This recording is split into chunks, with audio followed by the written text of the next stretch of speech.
So what Andrew actually did there and said there, it was an actual affirmation of the entire kind of abusive network of power that Epstein employed to silence his victims.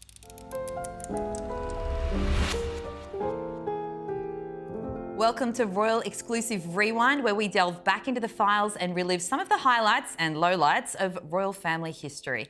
Remember to subscribe to us here on the Royal Exclusive YouTube channel so you never miss an episode. Today, I'm joined by Jack Royston and Samara Gill to discuss what could arguably be the biggest royal blunder in history, Prince Andrew's Newsnight appearance. Nearly 6 years ago, on a Saturday evening in November, the car crash interview shocked the world. We all watched on as Andrew was grilled by Emily Maitlis on BBC Two, and his quotes around an inability to sweat and apparently very memorable night at Pizza Express in Woking became globally infamous. With everything currently going on, it's probably the perfect time to revisit exactly what went down in this truly jaw-dropping 49 minutes of excruciating television.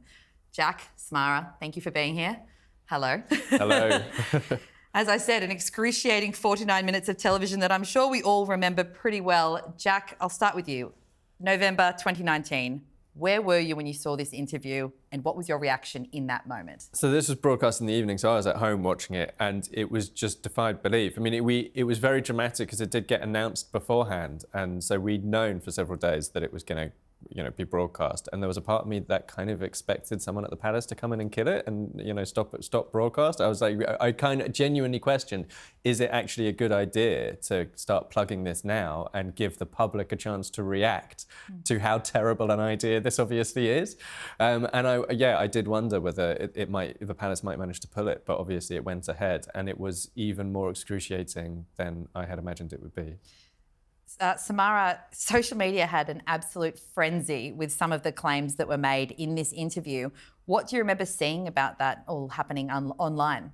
I mean, it was a whirlwind of response to this because some of the claims were so outlandish and almost so memeable, especially obviously that Pizza Express, the I don't sweat, all these different claims. I mean, he said obviously that he was at a Pizza Express in Woking when Virginia Giuffre, or Virginia Roberts at the time, accused him of being with her in the nightclub at Tramp or that night. So there are a lot of claims there that were really suspicious. But I mean, there were also ones of, I work with a child sex abuse charity, so I would know what to look out for.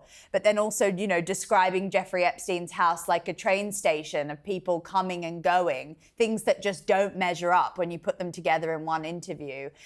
Also talking about, never being upstairs in Ghislaine Maxwell's townhouse in Belgravia, but then knowing a lot of other details. So he was so vague in some aspects of that interview and then so definite about some of these things that happened that he just looked like a liar in that thing, or there were many sort of roads that couldn't be fulfilled. And I think even Emily Maitlis was saying, I was watching an interview with her, and she said, I just felt almost like a fool in that interview because there were so many different things that he couldn't explain, and I felt like I was the problem. And you've mentioned a few of them there. There were so many memeable moments and quite, with the backdrop of it being a very dark topic, there was some very funny, because they were so baffling quotes. But in terms of the broader picture of the severity of the allegations, what for you were the standout moments of the things that he said, Jack? I think the worst thing that Andrew actually said was when Emily Maitlis asked him, do you regret your friendship with Epstein? And his response was, even now, no, because he just remembers all of the fantastic people that Epstein introduced him to, and the dinners and, the eminent scientists and powerful politicians and so on. And what's so horrific about that is that that network of powerful people played a significant role in stopping Epstein's victims from coming forward for many years. So what Andrew actually did there and said there, it was an actual affirmation of the entire kind of abusive network of power that Epstein employed to silence his victims. And the idea that Andrew, by this point, 2019, we're already 8 years after the story broke, 9 years after the story broke. So Andrew had plenty of time to ruminate and think about the fact that he was friends, even if we assume that he's telling the truth, which few people believe, but if we assume that he was friends with a paedophile, one of America's most notorious paedophiles. He stayed overnight in many of the houses of a paedophile where child abuse took place. and to come out of that realization. If that was me, I would be haunted by that. And for him to come out of it and say, well, he doesn't regret the friendship because he met some powerful people, it feels like it's an affirmation of the kind of high society networking that put these girls in danger in the first place. And it also feeds into that idea of being self-serving. It just comes back to how obsessed it with seems to him. himself. So, I mean, years on, we now know how this has all unfolded. But in the immediate aftermath, what was that fallout like for Andrew?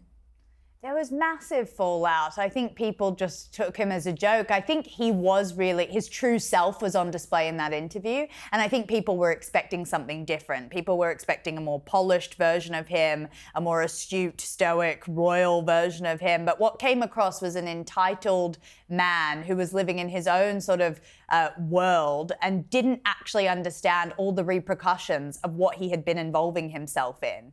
And I think Maitlis was sort of death by 1,000 cuts in terms of that interview, because she was slicing him in every single way and he wasn't able to deal with it. So there was massive, I don't think he's ever recovered from it. And even Maitlis said that interview has sort of resurfaced the past 6 years almost every week within the news cycle because it was so damning.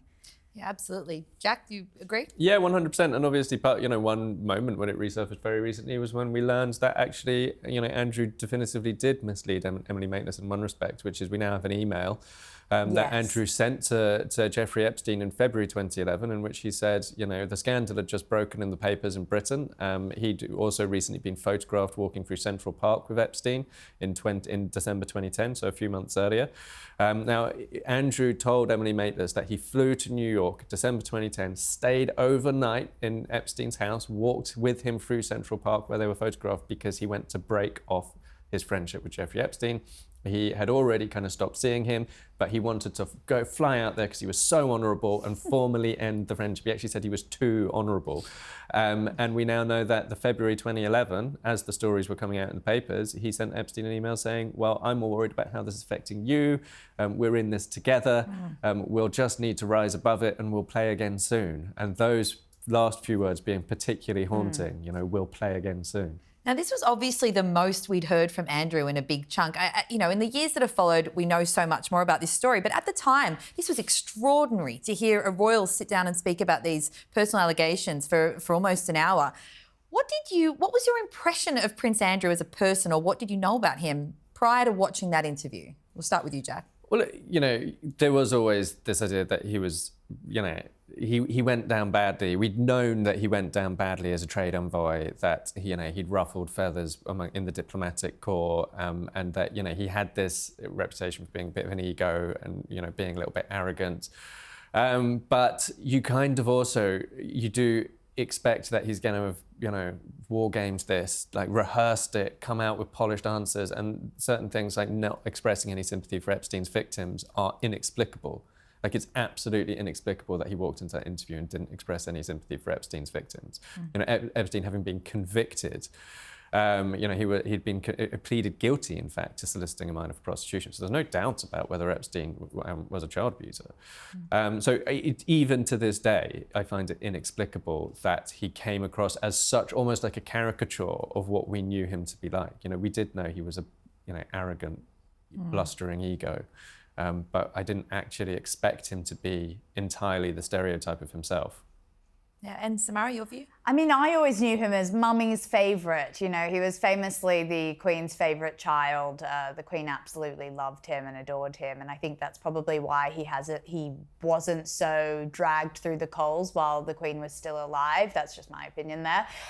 But I do think that this affirmed, as Jack said, a lot of what we already thought about him, but we thought, oh, maybe it's just puffed by the media, maybe he's not that arrogant, maybe he's not that stupid, quite frankly. But he was shown as his true self. And I think even things like describing sex with a woman as a sort of special experience or something along those lines. Positive action, that's the one.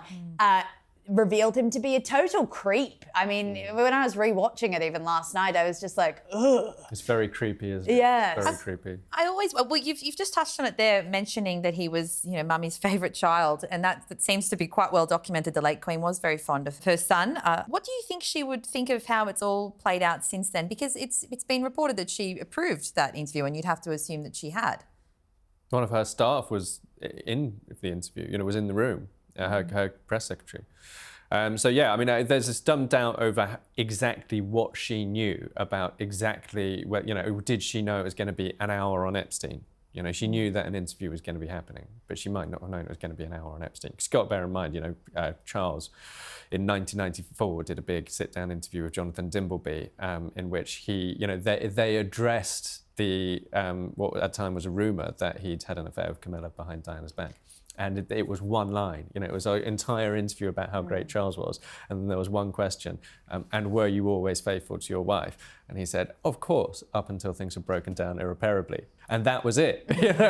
So the Queen might have been expecting something a bit more like that, but not realised it was going to be 1 hour on nothing but Epstein and sex trafficking. On a slightly lighter note here, this interview has been parodied and everywhere it feels like now. There have been so many versions of this coming out. We had Scoop on Netflix. There was a very royal scandal. It's been talked about endlessly, of course. Who do you think nailed the recreation best? Oh, I liked Scoop. I liked Scoop a lot. I mean, having worked in the media, I thought it was actually quite accurate. I mean, I don't get the time when I make bookings to go and have lunches with people and peruse about as much as Sam McAllister did, but maybe that's a BBC thing. But I did think in terms of the sort of adrenaline rush and the fervor before you get the interview, that was all very accurate. So I thought Scoop was probably the best adaptation. I also thought that was probably the best rendition of Andrew. Yes, yeah. I think it was the better rendition of Andrew, but it also had another aspect to it. Like you say, Sam McAllister, it was an underdog story about her as a kind of, working class girl trying to fight her way up in a middle class institution. So it was kind of telling two stories at the same time, which I think gave it a little edge on the other version. There had been so much scandal around Andrew, but it felt like much more quietly in the background for many years. It goes back really 2 decades, all of this. But obviously the Newsnight interview is what set the bonfire that then has led to where we are today. What do you think the world looked like for Andrew had he not done that Newsnight interview? Well, he would probably still have been sued by Virginia, so it wouldn't have gone away. It definitely made things a lot worse, and also, it then creates kind of source material for Virginia's lawsuit because he's on record giving this absurd, different account. Because there was ample space for Andrew to, he could have done a much better version of that account. He could have said, well, Epstein tried it on, but I told him, no, or he could have said things that were more plausible and more believable. But that kind of set in stone a particularly disastrous narrative that the public had witnessed with their own eyes. It wasn't in a court filing that journalists are downloading from the US court systems. It was on television for everybody to see. So it definitely made things significantly worse. But Virginia was not about to go away quietly. I think she would always have sued him. Yeah, I mean, £11 million is a lot of money to pay for a trip to Pizza Express to someone you've never met. I mean... That's Samara. I couldn't have said it better myself. I might. So thank you so much for delving back into what has truly been one of the most baffling media moments, I think, of a royal that we've ever seen, and certainly in light of what's been happening this week. So thank you so much for your time, both of you. It's been wonderful talking. And that's all we have time for on Royal Exclusive Rewind. But join me next week for some royal nostalgia when we open the files and relive another iconic moment.